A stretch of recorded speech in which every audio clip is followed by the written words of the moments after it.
ওগো নবীর উম্মতেরা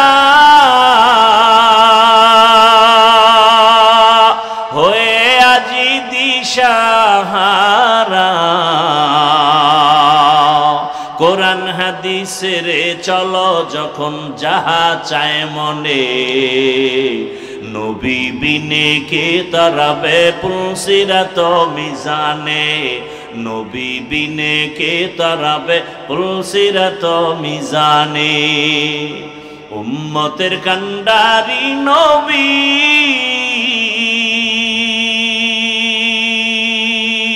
কাঁদছেন উম্মতের লাগি এখনো কাঁদেন নবীজি শুয়ে মদিনার পানে নবী বিনে কে তরাবে পুলসিরাত মিজানে নবী বিনে কে তরাবে পুলসিরাত মিজানে আরে আমার কলিজার যুবক কয়দিন যৌবনের বাহাদুরি করবি চোখের সামনে যুবকের লাশ আর লাশ এই জীবনে কত যুবকের জানাজার নামাজ পড়ালাম এমন একটা দিন নাই গাড়ির নিচে পানির নিচে যুবকের লাশ দেখা যায় না মরবি না তোরে পিটায় মারবে দুশ্মনে মারবে না তুই যারে নিয়া বন্ধুত্বের স্লোগান দাও সে বন্ধু তোরে মেরে ফেলবে এখন কি যুবকদের মারতে দুশ্মন লাগে এই লাগে যেই রাজনীতি দুনিয়াতে শুরু হইছে দলের লোক দলের লোকের মাইরে ফেলায় আমি বানায় বলতেছি বলবে আমি এখানে চান্দাবাজি আর ধান্দাবাজি করব কইব সাহেব এখানে চলবে না কেন কয় অমুকের বাধা তাই নাকি বলে তাকে মাইনাস কর তাকে কি কর এমনি যেই মানুষ মরে এর থেকে বেশি মানুষ পিডায় মারে কুত্তা মারলে কষ্ট লাগে মানুষ মারলে কষ্ট লাগে না কেমন নিমক হারাম হইছি আমরা মানুষ রূপী হায়ওয়ান হয়ে গেছে আল্লাহ হেদায়েত দান করুন শুধু স্বার্থ কেমন দুনিয়া মা বাবা সন্তানকে মেরে ফেলে বাবা সন্তান মা বাবাকে মেরে ফেলে স্বার্থে আঘাত লাগছে স্ত্রী স্বামীকে জবাই দেয় স্বার্থের কারণে স্বামী স্ত্রীকে জবাই করে এই ঘটনা সোনার বাংলায় নাই বড় হালাত বড় খারাপ কঠিন হালাত এত বয়ানের পরেও যদি অবস্থা হয় তাহলে জমিনে যদি বয়ান বন্ধ হয়ে যায় কোরআনের আওয়াজ বন্ধ হয়ে যায় তাহলে পশুর থেকেও মানুষ আরো খারাপ হয়ে যাবে পশুর থেকেও খারাপ হয়ে যাবে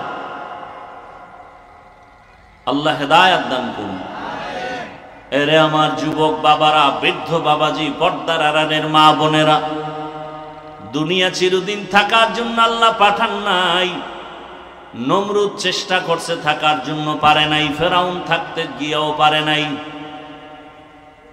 আল্লাহ না রাখলে থাকবে কিভাবে তুমি আমি চেষ্টা করলেও থাকতে পারবো না একদিন চলে যেতেই হবে তবে গরুর মতো বিদায় নিও না পশুর মতো নিও না মানুষ হইয়া বিদায় নাও তুমি মরিয়াও গেলে যেন তোমার গুণগান মানুষের অন্তরে অমরের মতো জিন্দা হালাতের মতোই থাকে আর সেই অবস্থা যদি তৈরি করতে চাও সৎসঙ্গে স্বর্গবাস অসৎসঙ্গ সর্বনাশ সর্বনাশের সঙ্গ ছেড়ে দাও বান্দা তোমার উন্নতির সঙ্গ ধরে নাও ওলামায়ে কেরামের পরামর্শ মা বাবার দোয়া শিক্ষকের দোয়া নিয়া পাঁচ বেলার নামাজ পড়ো মা বাবার দোয়া নিয়ে চলো একজন ডাক্তার হলেও তুমি আদর্শবান ডাক্তার হও তুমি একজন ইঞ্জিনিয়ার হলেও আদর্শবান ইঞ্জিনিয়ার হও তুমি একজন প্রফেসর হলেও আদর্শবান প্রফেসর হও তোমার ব্যবহারে কোনোদিন যেন মানুষ কষ্ট না পায় তোমার আচরণে মা বাবা যেন কষ্ট না পায়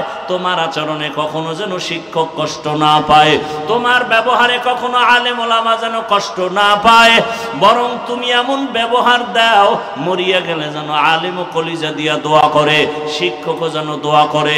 তোমার এমন ব্যবহার উপহার দাও, তুমি মরিয়া গেলে গ্রামের মানুষ যেন তোমাকে শ্রদ্ধার সাথে দোয়া করে। আরে এরকম লোক কি ওই লাইনে নাই?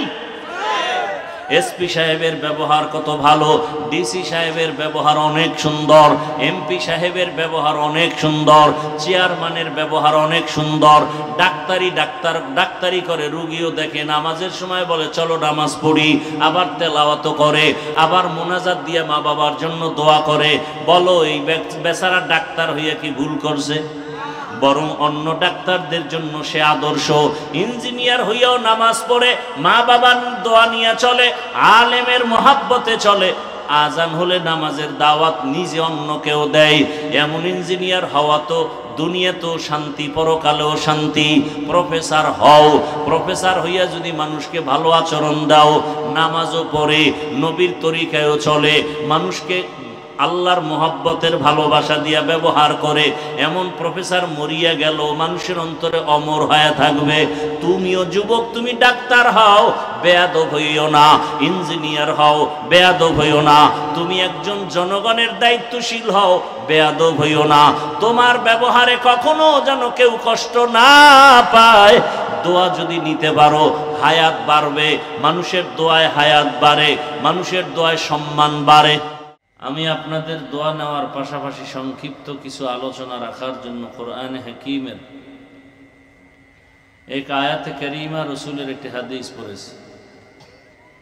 ইখলাস ও রুহানিয়াতের সমন্বয়ে কিছু কথা আমাকে বলার মতো, সহি নিয়তে, সহি তরিকায়, সহি কিছু কথা শুনবার মতো আমাকে আপনাদের সকলকে আল্লাহ তৌফিক দান করেন। আল্লাহ বলেন, ইয়া আইয়ুহাল্লাযীনা আমানুত্তাকুল্লাহ, ও দুনিয়ার মুমিন নারী পুরুষ, তোমরা আল্লাহকে ভয় করো তথা তাকওয়া অর্জন করো। আকুনু মা'আস সাদিকিন, এবং যারা সত্যবাদী তাদের বন্ধু হয়ে থাকো। নবীজি বলেন, ইত্তাকিল মাহারিম তাকুন আবাদান নাস, আল্লাহর নিষিদ্ধ জিনিস থেকে নিজেকে বিরত রাখো, ফিরে থাকো, তো আল্লাহ পাক তোমার মর্যাদাকে অনেক উঁচু বানায় দেবে।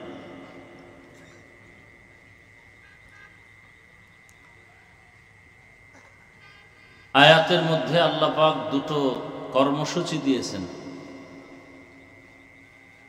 মূলত মূল বিষয় একটা, পন্থা দুইটা। মূল বিষয় হলো তাকওয়া অর্জন করো।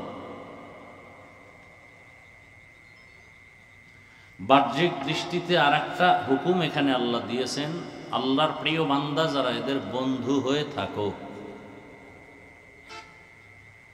মূলত তাকওয়া অর্জন করাই মূল কাজ।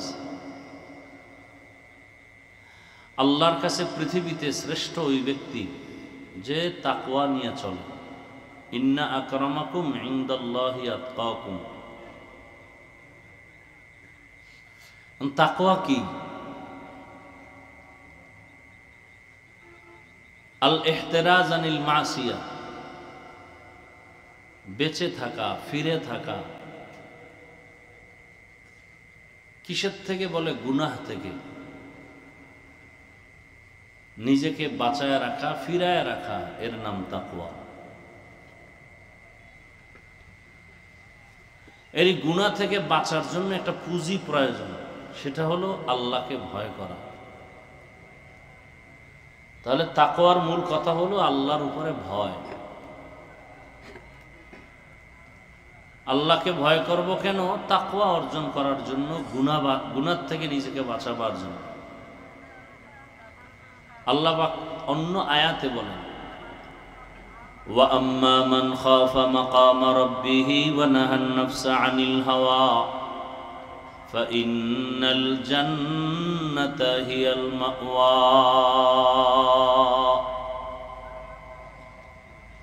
যে ব্যক্তি আল্লাহর আদালতে দাঁড়িয়ে হিসাব দেওয়ার ভয়ে দুনিয়াতে নিজেকে গুনাহ থেকে বাঁচায় রাখবেন, আল্লাহ বলেন আমি তাকে নিশ্চিত বিনা হিসাবে জান্নাত দিয়ে দেব। हर के दारत खौफ हक दर दिल मदाम जन्नतुल मअवा देहदुरा मकाम। আল্লাহর ভয় অন্তরে না আসা পর্যন্ত ওই মানুষ কখনো গুনাহ ছাড়তে পারবে না। গুনাহ থেকে বাঁচাবার একটাই মাত্র মেডিসিন, সেটা হলো আল্লাহর ভয়।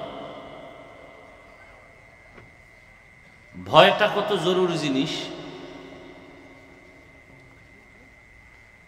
একটা সন্তান পিতা মাতাকে ভয় করে, কখন প্রমাণ হবে? যখন সন্তান মা বাবার চোখের নজরে অন্যায় করবে না, বুঝে গেল সে মা বাপকে ভয় পায়। একটা ছাত্র শিক্ষকের সামনে অন্যায় করে না, কেন? অন্তরে ভয় আছে, শাস্তি দিবে। ঠিক মানুষের অন্তরে যখন এই ভয়টা আসবে যে আমি অন্যায় করলে আল্লাহর আদালতে শাস্তি পেতে হবে, তখন ওই মানুষ জীবন দিবে, গুনাহ করবে না। কারণ সে পরকালকে ভয় করে। আর এই অন্তরে ভয়টা জমানোর জন্য নিজে নিজে সম্ভব না। ভয় কি জিনিস? ভয়ের মোজাকারা, আলোচনা, এরকম যত মজলিস আছে, এরকম কোরআন সুন্নাহর আলোকে তাকওয়ার মজলিস, তাকওয়া ওয়ালা যারা, তাদের কাছে যাইতে হবে, তাদের সংস্রবে থাকতে হবে, এছাড়া কোনো পথ নেই। এজন্য আল্লাহ বলেন ওয়াকুনু মা'আস সাদিকিন, তাকওয়া অর্জন করো আর সাদিকিনদের বন্ধু হয়ে যাও। সাদেক মানে সত্যবাদী, এক বচন, সাদেকিন বহু বচন। পৃথিবীতে আল্লাহর প্রিয় বান্দা যারা সত্যবাদী, অনবরত আল্লাহ এগুলো মানুষের সামনে রেখেছেন, মানুষ যেন এদের সংস্রবে গিয়া গুনাহমুক্ত হয়ে যায়। সত্যবাদী বা সততার উপরে চলে, তার মানে এটা না যে সত্য কথা বলে, তা না। তার লেনদেন, আমল, আখলাক, লেবাস, পোশাক, প্রত্যেকটা ক্ষেত্রে তার সততা। এখন তার এটা যে সততার সাথে হচ্ছে, এটা বুঝবো কিভাবে?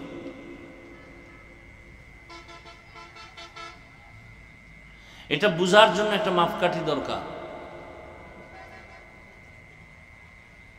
একটা জিনিস বড় না ছোট, এটা বুঝার জন্য একটা এক্সাম্পল দরকার, একটা উদাহরণ দরকার। আমি বললাম এই টেবিলটা বড়, কত বড়? কয় যে এই টেবিল থেকে এইটা বড়। তাহলে এটাকে বুঝাইতে হলে আর একটা টেবিল আমার লাগে। তো আল্লাহর ভয় আমার অন্তরে জমা করার জন্য যে সত্যবাদীর কাছে যাব, সত্যবাদীকে আমি বললাম ওই লোকটা সত্যবাদী না, বললে হবে না, এটা মাপকাঠি লাগবে। আপনি বলবেন আমি সত্যবাদী, মানা যাবে না।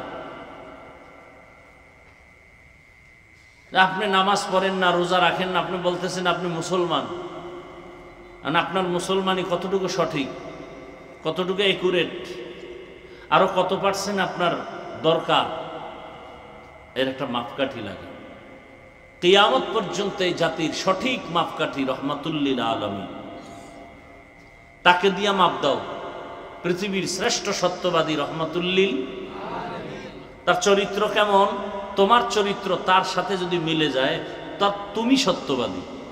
আর যদি দেখা যায় পৃথিবীর শ্রেষ্ঠ সত্যবাদী রহমতের নবীর সাথে তোমার মিল নাই, সমানও না, তাহলে তুমি সম্পূর্ণ সত্যবাদী না, তুমি ভেজাল। একটা মানুষ পিওর না ভেজাল, এর মাপকাঠি রহমাতুল লিল। তাকে মাপকাঠি বানাবো কেন? কয়েল নিবাই দেন, কয়েল।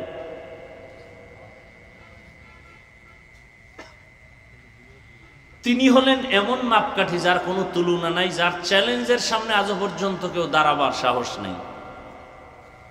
পৃথিবীর বহু ব্যক্তি, দুই হাত, দুই চোখ, দুই পা, দুই হাতওয়ালা, আকৃতিতে মুহাম্মদের মতো মানুষ,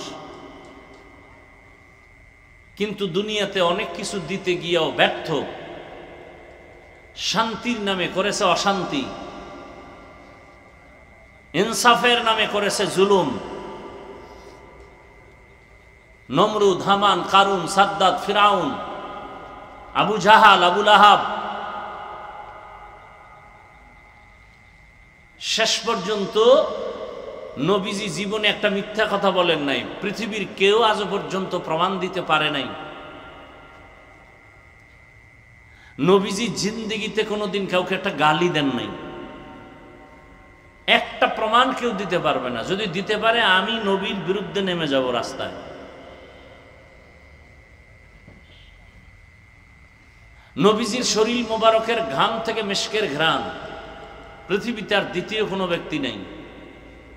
নবীজি যেখানে কদম রাখেন সেখান থেকে দীর্ঘ বছর ঘ্রাণ আর ঘ্রাণ। নবী রাস্তা দিয়ে হাঁটেন, মেঘের খণ্ড ছায়া দিতেছে রসুলের শরীরে যেন সূর্যের গরম লেগে কষ্ট না পায়। রসুলের শরীর মোবারকে মশা মাছি পড়ে না, হারাম করে দিছেন আল্লাহ। নবী জীবনে দুইটা চোখ দিয়া কারো দিকে গরম নজরে তাকান নাই। সেই নবী আদর্শের নবী, আর তার আদর্শ যে মানলো সেই দুনিয়াতে শ্রেষ্ঠ হয়ে গেল। নবীর আদর্শ মানলো, রসুলকে জবাই করতে আসা ওমর তরবারি নিয়ে যাচ্ছে, নবীকে জবাই করে ফেলবে। আর সেই ওমর রসুলের আদর্শ ধারণ করার কারণে কত দামি।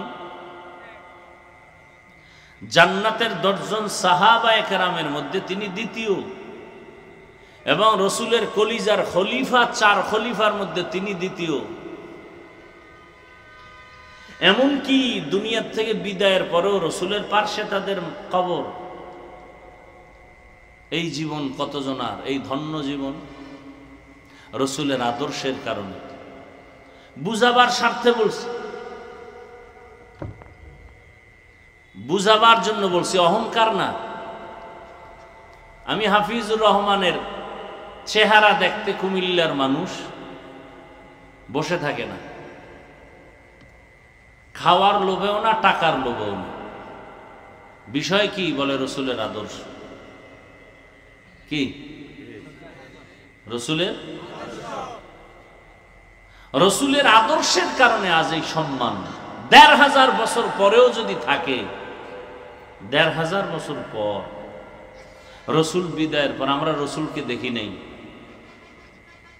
কিন্তু সে রসুলের মহব্বতের কথা শুনলে দিল ঠান্ডা হয়ে যায়। তাহলে রসুলের কথা শুনতে এত মায়া, এত মজা। রসুল কত মজা।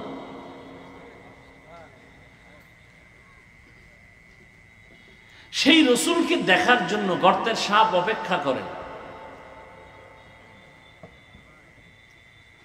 সেই রসুল হলেন চিরসত্যবাদী, চিরপবিত্র। ওই রসুলের আদর্শ যারা ধারণ করবে তারা সত্যবাদী।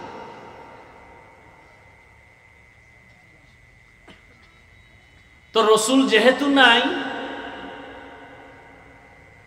তাহলে আমি যে রসুলের প্রতিনিধি বা রসুলের বন্ধু, ওলামায়ে কেরাম যারা, এদের বন্ধু হয়ে যে থাকবো, এটা তো অন্তর চায় না। অন্তর চায় না আমি কোনো হুজুরের কথায় উঠি আর বসি। হুজুরের কথা মানবো কেন? আর মানতে গেলেও বিপদ, বিড়ি টানা যাবে না। হুজুরের কথা মানতে গেলে ঘুষ খাওয়া যাবে না, সুদ খাওয়া যাবে না। হুজুরের কথা যদি মানতে যাই, চুরি, ডাকাতি, দুর্নীতি চলবে না। এখন হুজুরের কথা না মানলে তো তাকওয়া আসবে না, তাকওয়া না আসলে তো সে জান্নাত পাবে না। বাধ্য হয়ে হুজুরের কথা মানতেই হবে তাকওয়া অর্জনের জন্য। এজন্য আল্লাহ আগে বলে নাই আমার প্রিয় বন্ধুদের বন্ধু হয়ে থাকো, এটা আগে বলে না। আগে বলছে আমাকে ভয় করো। আল্লাহকে যে ভয় করবে তার দ্বারাই সম্ভব আলেম ওলামাকে মেনে চলা। আর যে আল্লাহর ভয় যাদের অন্তরে নাই তার দ্বারাই সম্ভব আলেমের বিরোধিতা করা। সহজ কথা। আচ্ছা আমাকে বলেন, রসুল কি আর কিয়ামতের আগে আসবেন আমগো বয়ান দিতে? আবু বকর, ওমর, ওসমান আসবেন? আইম্মায়ে কেরাম আসবেন? ইমাম বুখারী, ইমাম আবু হানিফা আসবেন? বড় বড় বড় বড় আউলিয়ায়ে কেরাম, বড় পীর আব্দুল কাদের জিলানী, মুজাদ্দেদ আল ফেসানি, খাজা মাইনুদ্দিন চিশতি আজমিরি আসবেন? তাহলে কিয়ামত পর্যন্ত জান্নাতের পথ যদি আমাদের পেতে হয়, শান্তির পথ পেতে হয়, শান্তির একমাত্র পথ ইসলাম। আর ইসলাম আছে কোথায়? পার্কে। কোথায় আছে? কোরআন হাদিসে। কোরআন হাদিস আছে উলামায়ে কেরামের কাছে। এজন্য রাসূল বলছেন, আল উলামা ওয়ারাসাতুল আম্বিয়া, সব উলামায়ে কেরাম নবীদের ওয়ারিস, টাকা পয়সার ওয়ারিস না, বরং আমি যে ইলমের নূর নিয়ে আসছি সে ইলমের ওয়ারিস। আল্লাহ যে আমাকে কোরআন দান করেছেন ওই কোরআনের ওয়ারিস হলো উলামায়ে কেরাম। উলামায়ে কেরামের একমাত্র কাজ, আমি রাসূল দুনিয়াতে টাকার পেছনে দৌড়াই নাই। আমাকে আরবের সব মাথাওয়ালা গুরুরা আমাকে প্রধানমন্ত্রী বানাতে চেয়েছে, আমাকে আরবের মন্ত্রী বানাবে, আমাকে আরবের পৃথিবীর শ্রেষ্ঠ সুন্দরী নারী দিবে, আমাকে ডাইরেক্ট প্রস্তাব দিছে কত কোটি কোটি টাকা চাও। আমি মুহাম্মদ আল্লাহর কাছে যদি বলি উহুদ পাহাড় স্বর্ণ বানাও তো বানায় দিবে। কোনদিন আমি একা একা আল্লাহকে বলি না আমাকে ধনী বানাও। ওই বেঈমানের প্রস্তাব আমি মানি নাই। কেন? ওদের উদ্দেশ্য একটা, আমরা যে আকাম করব সে আকামের বিরুদ্ধে বলবা না।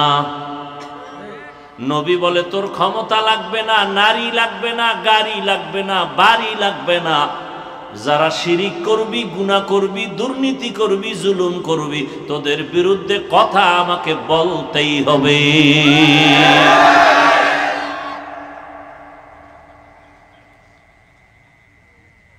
যে ব্যক্তি সুদের সাথে জড়িত, ও 24টা ঘন্টার সেকেন্ডে সেকেন্ডে তার কলিজার মায়ের সাথে জিনা করে। লজ্জা থাকলে তো না খায় মরা উচিত, লজ্জা নেই, এজন্য বয়ান ঢুকে না ভিতরে। বেঈমানের কাছে গুনাহ কেমন? কয় নাকের উপর দিয়ে একটা মশা উড়ে গেলে যেমন এমন। কয় একটা মশা উড়ে গেছে, রাসূলের হাদিস। আর একজন ইমানদারের কাছে গুনাহ কেমন? বলে বিশাল বড় পাহাড় মাথার উপরে চেপে পড়ছে, সামান্য একটা গুনাহকে তারা এই পরিমাণ ভয় পায়। সুদের সাথে যারা জড়িত তাদের নামাজ হবে না, রোজা হবে না, তেলাওয়াত হবে না, হজ কবুল হবে না। সুদের সাথে যারা জড়িত তাদের 24টা ঘন্টার আমল নামায় গুনাহ, গুনাহ, জিনার গুনাহ। আল্লাহ বলেন এর বেঈমান রেডি থাক, আমি আল্লাহ তোর সাথে যুদ্ধ করার জন্য রেডি। জীবনে যত মোনাজাত ধরবে একটা মোনাজাত কবুল হবে না, বরং দুনিয়াতে বড় বড় সুদখোরের নাম লেখা তাবিজ বানাইয়া ধান খেতে রাখ, ধান খেতে ওদের ভয়ে পোকা আসবে না। কত বড় নিকৃষ্ট আল্লাহর দুশমনরা। সুদের খাতায় নাম লেখায় যত সেজদা দিবে একটা সেজদাও আরশে আজিমে কবুল হবে না। এই বয়ান কোন খতিব সাহেব আগামীকাল মসজিদে দিলে কি হইবে? উপায় বলবে হুজুর 1 মাসের জন্য বাড়িতে ছুটি নেন। ঠিক নেই? কারণ কি? শিয়ালের হাতে মুরগি রাখলে যা হয়, সুদখোরের হাতে মাদ্রাসা মসজিদের চাবি রাখলে তো তাই হবে। বড় কঠিন হালাত।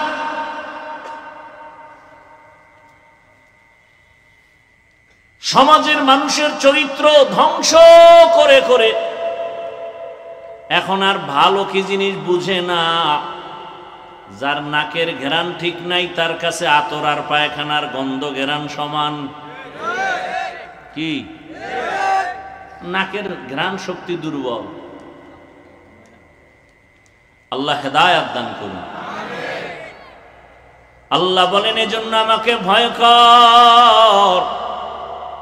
শুধু আমি কেন, স্বয়ং রসুল, যেই রসুলের কোনো গুনাহ নাই, আছে রসুলের কোনো গুনাহ নাই, সেই রসুল কেমন রসুল আমার, আল্লাহ তাআলা তাকে স্পেশাল করে বানাইছেন। মূসা নবী আল্লাহর বন্ধু, ঈসা নবী আল্লাহর বন্ধু, ইব্রাহিম নবী আল্লাহর বন্ধু, ইউসুফ নবী আল্লাহর বন্ধু, রহমতের নবী আল্লাহর বন্ধু। তবে ব্যবধান, সব নবী রাসূল আমার আল্লাহ তাআলার আশিক, আর আমার আল্লাহ নিজে হলেন মুহাম্মদের আশিক। ইমামুল আউয়ালিনাল আখিরিন বহরে সদকা রাহমাতাল লিল আলামিন সাইয়্যিদুল কাউনাইন খাতমুল মুরসালিন আখির আমদ বুদে ফখরুল আউয়ালিন শুধু ওয়াজুদাস রহমাতাল লিল আলামিন মসজিদে উ শুধু হামারো ये জমিন। আল্লাহ বলেন আমাকে ভয় করো। নবী এত দামি, যেই নবীর জন্য আমার আল্লাহ আশিক, আল্লাহ তাআলা সেই নবীকেও বলেন ও নবী আপনি আমাকে ভয় করেন। ইয়া আইয়ুহান নাবিয়্যুত্তাকিল্লাহ ওয়ালা তুতিইল কাফিরিনা ওয়াল মুনাফিকিন।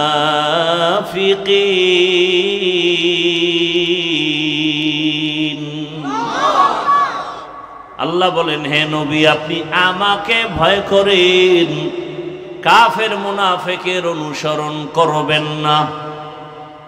রহমতের নবী, পৃথিবীর শ্রেষ্ঠ সত্যবাদী আমানতদার, আরবের সব নবীর দুশমন বেঈমানেরা পর্যন্ত সততার কারণে উপাধি দিয়েছে নবীকে কি?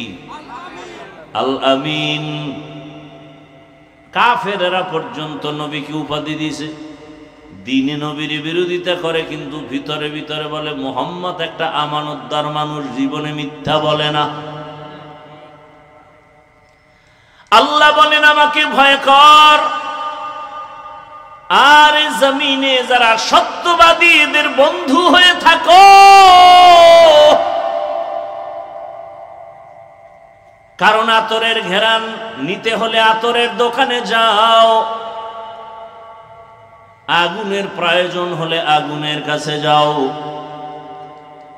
আলোর প্রয়োজন হলে বাতির কাছে যাও। আল্লাহর তাকওয়া ভয় অন্তরে জমা করতে হলে আল্লাহ ওয়ালার কাছে যাও। সোহবতে সালে তোরা সালেহ কুনাত, সোহবতে তালে তোরা তালে কুনাত। এক জামানা সোহবতে বা আউলিয়া বেহতে রসদ সালাতাত বেরিয়া। আমাদের ছোটবেলা থেকে একটা প্রবাদ আমরা শিখে আসছি, সৎসঙ্গে অসৎসঙ্গে। ভালো ভালো যুবক মোবাইলের সঙ্গ দিয়া চরিত্র নষ্ট, লেখাপড়া নষ্ট, এমনকি জীবনটা পর্যন্ত নষ্ট। কোন দিন জানি ছুরির তলে চলে যায়। এই যারা টাচ মোবাইল চালাও, বুকে হাত দিয়ে বলতে পারবি তোর চরিত্র ভালো? মিথ্যা কইলে ঘুমের ভিতরে ঠাডা পড়বে। আল্লাহ হেদায়েত দান করুন। সারা রাত,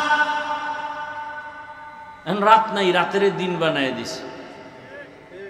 ঘরের দরজা জানালা লাগাইয়া সারা রাত জেনা করে, জেনা, চোখের জেনা, হাতের জেনা, জবানের জেনা, অন্তরের জেনা। রুমে রুমে মাও মোবাইল চালায়, বাবাও এক রুমে মোবাইল চালায়, ভাই এক রুমে চালায়, বোন আর এক রুমে মোবাইল চালায়। সারাটা রাত শুধু চোখের জেনা চলে, হাতের জেনা চলে, অন্তরের জেনা চলে, জবানের জেনা চলে।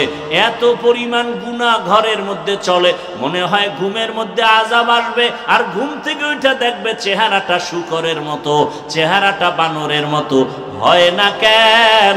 রহমতের নবীর উম্মত হওয়ার কারণে হয় না। ওগো নবীর উম্মতেরা হয়ে আজি দিশাহারা, কোরআন হাদিসের চলো যখন যাহা চায় মনে, নবী বিনে কে তারাবে পুলসিরাত মিজানে, নবী বিনে কে তারাবে পুলসিরাত মিজানে। উম্মতের কান্ডারি নবী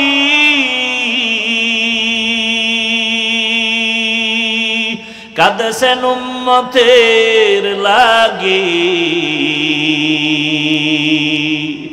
এখনো কাঁদেন নবীজি শুয়ে মদিনার পানে, নবী বিনে কে তারাবে পুলসিরাত মিজানে, নবী বিনে কে তারাবে পুলসিরাত মিজানে।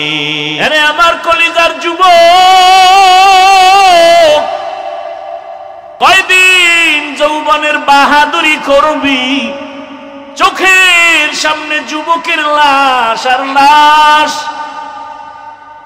এই জীবনে কত যুবকের জানাজার নামাজ পড়ালাম, এমন একটা দিন নাই গাড়ির নিচে, পানির নিচে যুবকের লাশ দেখা যায় না। মরবি না, তোরে পিটায় মারবে, দুশ্মনে মারবে না। তুই যারে নিয়া বন্ধুত্বের স্লোগান দেও, সে বন্ধু তোরে মেরে ফেলবে। এখন কি যুবকদের মারতে দুশ্মন লাগে? এই লাগে? যেই রাজনীতি দুনিয়াতে শুরু হইছে, দলের লোক দলের লোকের মাইরে ফেলায়। আমি বানায় বলতেছি, বলবে আমি এখানে চান্দাবাজি আর ধান্দাবাজি করব, কইব সাহেব এখানে চলবে না। কেন? কয় অমুকের বাধা। তাই নাকি? বলে তাকে মাইনাস কর, তাকে কি কর। এমনি যেই মানুষ মরে, এর থেকে বেশি মানুষ পিডায় মারে। কুত্তা মারলে কষ্ট লাগে, মানুষ মারলে কষ্ট লাগে না। কেমন নিমক হারাম হইছি আমরা, মানুষ রূপী হায়ওয়ান হয়ে গেছে। আল্লাহ হেদায়েত দান করুন। শুধু স্বার্থ। কেমন দুনিয়া! মা বাবা সন্তানকে মেরে ফেলে, বাবা সন্তান মা বাবাকে মেরে ফেলে। স্বার্থে আঘাত লাগছে, স্ত্রী স্বামীকে জবাই দেয়। স্বার্থের কারণে স্বামী স্ত্রীকে জবাই করে। এই ঘটনা সোনার বাংলায় নাই? বড় হালাত, বড় খারাপ, কঠিন হালাত। এত বয়ানের পরেও যদি অবস্থা হয়, তাহলে জমিনে যদি বয়ান বন্ধ হয়ে যায়, কোরআনের আওয়াজ বন্ধ হয়ে যায়, তাহলে পশুর থেকেও মানুষ আরো খারাপ হয়ে যাবে, পশুর থেকেও খারাপ হয়ে যাবে। আল্লাহ হেদায়েত দান করুন। এরে আমার যুবক বাবারা, বৃদ্ধ বাবাজি, পর্দার আড়ালের মা বোনেরা, দুনিয়া চিরদিন থাকার জন্য আল্লাহ পাঠান নাই। নমরুদ চেষ্টা করছে থাকার জন্য, পারে নাই। ফেরাউন থাকতে গিয়েও পারে নাই। আল্লাহ না রাখলে থাকবে কিভাবে? তুমি আমি চেষ্টা করলেও থাকতে পারবো না। একদিন চলে যেতেই হবে। তবে গরুর মতো বিদায় নিও না, পশুর মতো নিও না, মানুষ হইয়া বিদায় নাও। তুমি মরিয়াও গেলে যেন তোমার গুণগান মানুষের অন্তরে অমরের মতো, জিন্দা হালাতের মতোই থাকে। আর সেই অবস্থা যদি তৈরি করতে চাও, সৎসঙ্গে স্বর্গবাস, অসৎসঙ্গ সর্বনাশ। সর্বনাশের সঙ্গ ছেড়ে দাও। বান্দা তোমার উন্নতির সঙ্গ ধরে নাও। ওলামায়ে কেরামের পরামর্শ, মা বাবার দোয়া, শিক্ষকের দোয়া নিয়া 5 বেলার নামাজ পড়ো, মা বাবার দোয়া নিয়ে চলো। একজন ডাক্তার হলেও তুমি আদর্শবান ডাক্তার হও, তুমি একজন ইঞ্জিনিয়ার হলেও আদর্শবান ইঞ্জিনিয়ার হও, তুমি একজন প্রফেসর হলেও আদর্শবান প্রফেসর হও। তোমার ব্যবহারে কোনোদিন যেন মানুষ কষ্ট না পায়, তোমার আচরণে মা বাবা যেন কষ্ট না পায়, তোমার আচরণে কখনো যেন শিক্ষক কষ্ট না পায়, তোমার ব্যবহারে কখনো আলেম ওলামা যেন কষ্ট না পায়। বরং তুমি এমন ব্যবহার দাও, মরিয়া গেলে যেন আলেম ও কলিজা দিয়া দোয়া করে, শিক্ষকও যেন দোয়া করে। তোমার এমন ব্যবহার উপহার দাও, তুমি মরিয়া গেলে গ্রামের মানুষ যেন তোমাকে শ্রদ্ধার সাথে দোয়া করে। আরে এরকম লোক কি ওই লাইনে নাই? এসপি সাহেবের ব্যবহার কত ভালো, ডিসি সাহেবের ব্যবহার অনেক সুন্দর, এমপি সাহেবের ব্যবহার অনেক সুন্দর, চেয়ারম্যানের ব্যবহার অনেক সুন্দর। ডাক্তারি করে, রুগীও দেখে, নামাজের সময় বলে চলো নামাজ পড়ি, আবার তেলাওয়াত করে, আবার মোনাজাত দিয়ে মা বাবার জন্য দোয়া করে। বলো এই বেচারা ডাক্তার হইয়া কি ভুল করছে? বরং অন্য ডাক্তারদের জন্য সে আদর্শ।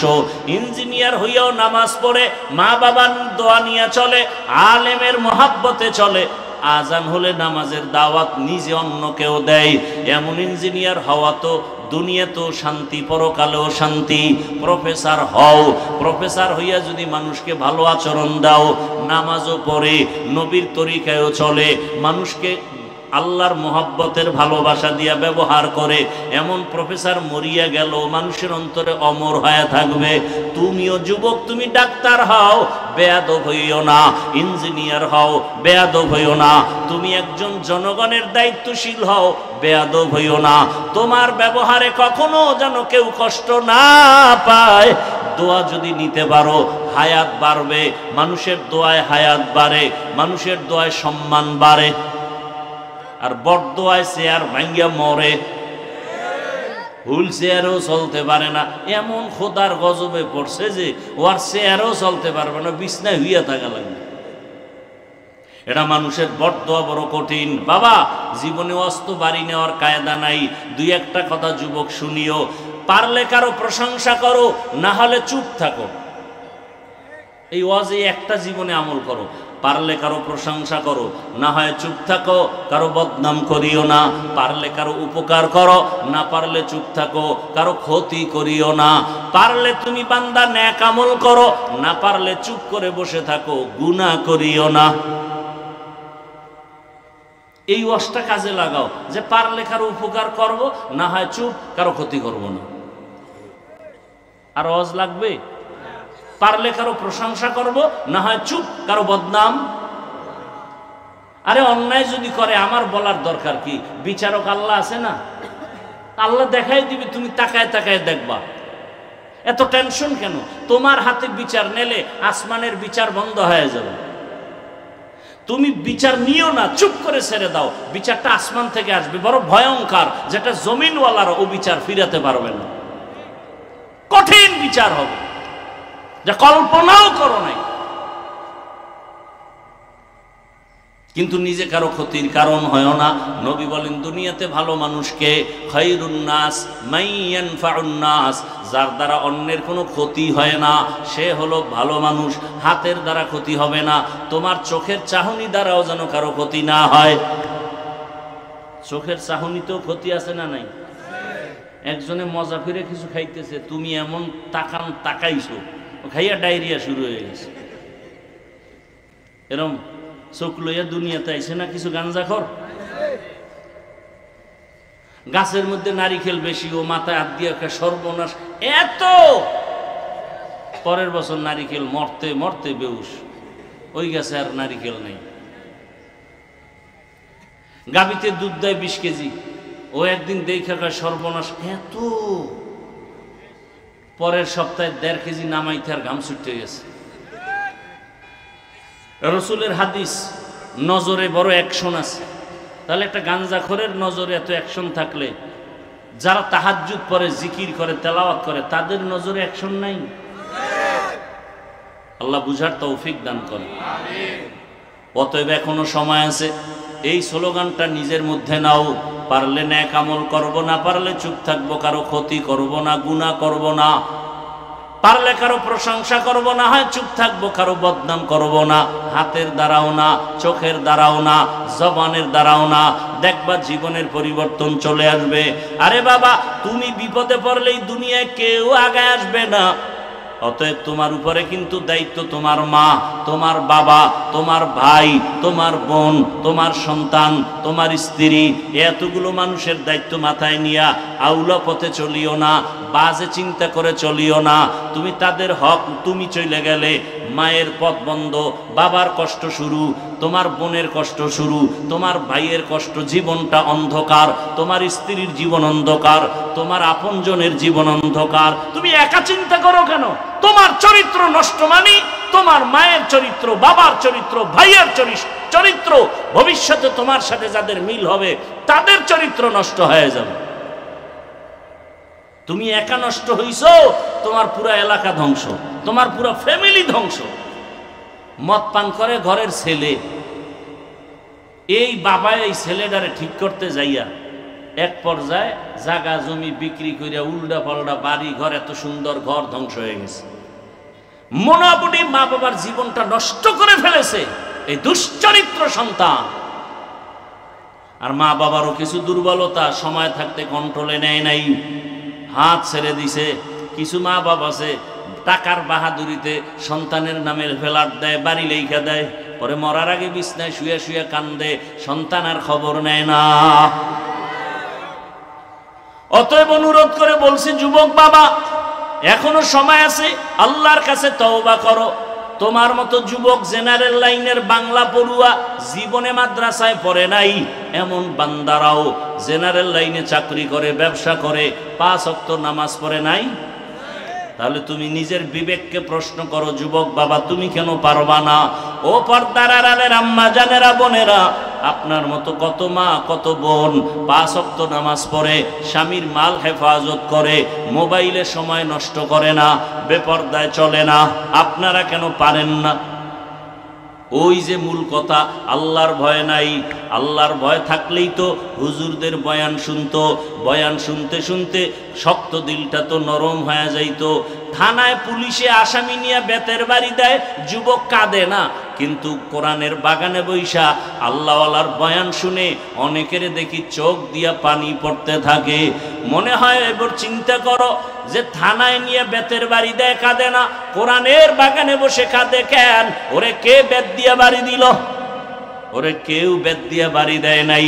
ওর অন্তরে এমন ধাক্কা লাগছে, জীবনে এই হাতের দ্বারা কত মানুষের ক্ষতি করলাম, এই জবানের দ্বারা কত মানুষের গালি দিছি, মানুষ আমার সামনে বসে কান্না করেছে, আমার গালির কারণে কাঁদছে, আমি গীবত করেছি, শুইনা লোকটা কষ্ট পাইছে, এই হাতের দ্বারা কত মানুষের আমি কষ্ট দিয়েছি, আবার মাকে কষ্ট দিয়েছি, ওগুলি মনে পড়ে গেছে। মনে পড়ার কারণে কান্না করে, ও আল্লাহ আমারে মাফ করে দাও, আমি আসলে এত খারাপ, আমার মতো খারাপ মানুষ আর দুনিয়ায় নাই। আমার হাতের দ্বারাও মানুষ কষ্ট পায়, আমার চোখের চাহনিতেও মানুষ কষ্ট পায়, আমার জবানের কথায় মানুষ কষ্ট পায়। জীবনে কারো উপকার কি করতে পারবো না? আমার দ্বারা কি সবার ক্ষতি হয়ে যাবে? তাহলে আমি মানুষ হইয়া দুনিয়াতে আসলাম কেন? একটা পশু তো মানুষের উপকার করে, কুকুর নিজে না খাইয়া মালিকের উপকার করে, আর আমি আমার মালিকের সব খাইয়া ওই মালিকের চিনলাম না। আরে একটা পশু মানুষের উপকার করে, আর আমি মানুষের উপকার করতেই পারলাম না। বুঝ হইছে থেকে আমি শুধু ক্ষতি করতেছি। আমার কারণে মা শান্তি পায় না, আমার কারণে বাবা শান্তি পায় না, আমার কারণে আমার বোন শান্তি পায় না, আমার কারণে আমার মা বাপ সমাজে মুখ দেখাইতে পারে না। আমি এত অভিশপ্ত কপাল নিয়ে জন্ম নিলাম কেন? এটা যখন অন্তরে বাড়ি লাগছে, তখন চোখে পানি আসছে। আল্লাহ, আর গুনাহ করব না, হাতের দ্বারা অন্যায় করব না, চোখের দ্বারা অন্যায় করব না, জবানের দ্বারা অন্যায় করব না। মা বাবার আর কখনো কষ্ট দিব না, আর কোনো দিন আমার ওস্তাদ মুরব্বী শিক্ষকের কষ্ট দিব না।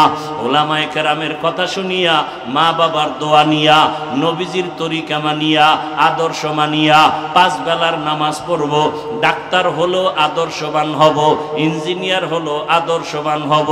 আমি জনগণের দায়িত্ব নিলে আদর্শের সাথে আমানতের সাথে পালন করব। আমার দ্বারা জীবনে যেন কোনো জুলুম না হয়, আমার কথায় যেন জীবনে কারো চোখে পানি কষ্ট পাইয়া না আসে। এইভাবে যখন মনে পড়ে তখন চোখে পানি আসে, তখন তওবা করে। আল্লাহ বলেন, বান্দা তুই যখন চোখের পানি ছেড়ে তওবা করো, পানিটা গালের নিচে যাওয়ার আগে আমি তোর জীবনের সব গুনাহ মাফ করে দেই। ও এলাকার মা বোনেরা, যুবক বাবারা, বৃদ্ধ বাবাজিরা, এখনো সময় আছে, তওবা করে নেন। মরিয়া তো একদিন যাবেন, আগামী বছর বয়ান চলবে। কে থাকবেন কে থাকবেন না জানা নাই। মরার আগে এখনই তৈরি হয়ে যান। নামাজ ছাড়বেন না, বেপরদায় চলবেন না, দাড়ি কাটবেন না, হারাম উপার্জন করবেন না। মা বাবার দোয়া নিয়া, শিক্ষকের দোয়া নিয়া, উলামায়ে কেরামের পরামর্শ নিয়া নবীর আদর্শ মেনে চলবেন। আল্লাহ আমাদের তওবাওয়ালা জীবন দান করেন, গুনাহমুক্ত জীবন দান করেন। আমিন। আলহামদুলিল্লাহি রাব্বিল আলামিন, ওয়াসসালাতু ওয়াসসালামু আলা সাইয়্যিদিল আমবিয়া ওয়াল মুরসালিন ওয়া আলা আলিহি ওয়া আসহাবিহি আজমাইন। ইয়া আরহামার রাহিমিন, ইয়া আরহামার রাহিমিন, ইয়া আরহামার রাহিমিন। রব্বিরহামহুমা কামা রব্বায়ানি সগীরা। আল্লাহুম্মা ইন্নাকা আফুউন কারীম তুহিব্বুল আফওয়া ফাআফু আন্না। আল্লাহুম্মা ইন্না নাসআলুকা রিযাকা ওয়াল জান্নাহ ওয়া নাউযু বিকা মিন সাখাতিকা ওয়ান নার। ও দয়ার মালিক, গুনাহের বোঝা নিয়ে আপনার দরওয়াজায় হাজির। কত উলামায়ে কেরাম, কত মুরব্বী, কত ব্যবসায়ী, কত চাকরিজীবী, কত হাজি সাহেব, আমার কলিজার কত যুবক, কত ছাত্র ভাই, পর্দার আড়ালে মা বোনেরা, সবাইকে আপনি দয়া করে মাফ করে দেন। মাহফিল কবুল করে নেন। আয়োজনকারী সহযোগিতাকারীদের কবুল করে নেন। দান সৎকারীদের কবুল করে নেন। আয় আল্লাহ, ঘরে ঘরে সুন্নতের বাতি জ্বালায় দেন। সন্তানগুলো নেককার বানায় দেন। লেখাপড়া পরীক্ষার্থীদের কামিয়াবি দান করেন। আমার কলিজার যুবকদের দিনদার বানায় দেন। মোবাইলের গুনাহ থেকে হেফাজত করেন। এলাকায় শান্তি দান করেন। ব্যবসা চাকরি যারা করে বরকত বাড়ায় দেন। অভাব দূর করে দেন। ঋণ আদায়ের ব্যবস্থা করে দেন। সারা দুনিয়াবাসীকে মাফ করে দেন আল্লাহ। আয় আল্লাহ, প্রবাসের জীবনে আমার দেশের ভাই বোন যারা, সবাইকে হেফাজত করেন। বাংলাদেশকে ইসলামের জন্য কবুল করে নেন। উলামায়ে কেরামদের এক বানায় দেন। আয় আল্লাহ, বাতিলের মোকাবেলায় বিজয় দান করেন। বাতিলের নেফাকি জাহের করে মুমিনের ঈমান আমল হেফাজত করেন। সুন্নাতওয়ালা ইজ্জতের জীবন দান করেন। নবীজির রওজা জিয়ারতের জন্য কবুল করে নেন। আয় আল্লাহ, বাইতুল্লাহর গিলাফ ধরে লাব্বাইক বলার তৌফিক দান করেন। আয় আল্লাহ, মা বোনদের আবেদা বানায় দেন। ঘরে ঘরে শান্তি দান করেন। অন্তর থেকে হিংসা দূর করে আমাদের মোহাব্বত বাড়ায় দেন। জাহিরি বাতিনি দুশ্মনের মোকাবেলায় বিজয় দান করেন। আয় আল্লাহ, চলার পথে ইজ্জতের সাথে হেফাজত করেন। মুখালেফের মুআফিক বানায় দেন। বরকতি রিজিকের ব্যবস্থা করে দেন। সারা দুনিয়ায় ইজ্জতের সাথে খেদমতের জন্য কবুল করে নেন।